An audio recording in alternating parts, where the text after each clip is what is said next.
So as many of you are probably are aware, we're in the midst of one of the record allergy seasons we've ever had here in Columbus, Ohio.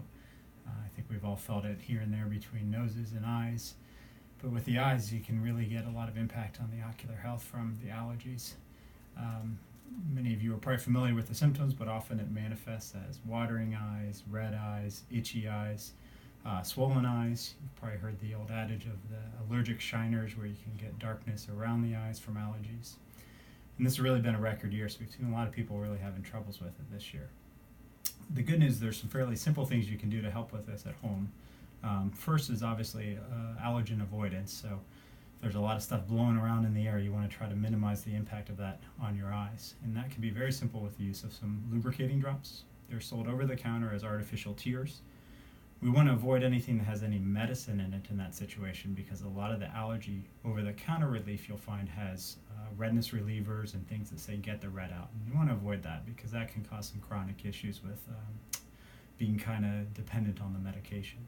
So just lubricant drops up to 4 or 5 times a day can help flush those allergens out of the eye, soothe an irritated eye, and really give you quite a bit of comfort. If that's not working, we often have to resort to antihistamine eye drops. And those come over the counter as well as prescription, and we can certainly guide you on that if that's necessary. But again, we want to avoid the over-the-counter antihistamine drops that have the redness relief in them. And we can certainly help guide you as to which products are appropriate for that. Beyond that, sometimes people need steroids this time of year in the form of eye drops, but we usually try to avoid that if we can for anything but the more severe cases.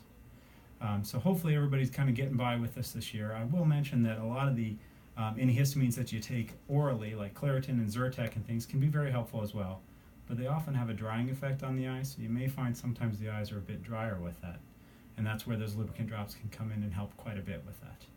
I think we're going to be moving past this nice allergy season, if you look at it that way. It's certainly been nice weather, but the allergens are pretty bad, so good luck, and certainly let us know if we can help further in your avoidance of the allergens and getting through to the next season.